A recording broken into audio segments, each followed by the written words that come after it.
Today is a blessed day, also a very happy day for the people in Daku village here in Macuata. This project has been funded by the Prime Minister's Small Grant Scheme, and the request was made known to the Office of the Prime Minister in 2023.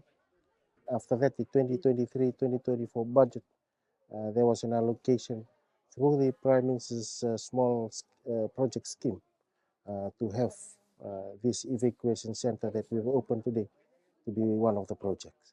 And they had worked with the village development committee, with the RFMF. So the Fijian government gave around over $64,000 to assist in buying of materials to build this evacuation center. This is a community need, given the effects of past cyclones like TC Winston and TC Yasa, and they are very thankful. I've conveyed to them the regards by the Honorable Prime Minister, who have sent us today, me and the delegation, the Director, Prime Minister's Small Grant Scheme, both here today, Mr. Rokosuka, to open this on behalf of the Honorable Prime Minister.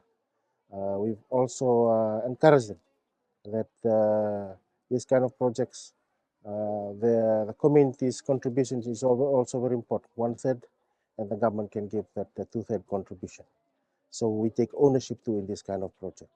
We just completed our Talanoa session today with other issues that were raised by the community, especially the Turangani Koros and the Turangani on water tanks, water sources, catchment, seawall needs, plus other evacuation center needs in the other villages on the island, which government will take into consideration in the upcoming budget and see how works can be done also.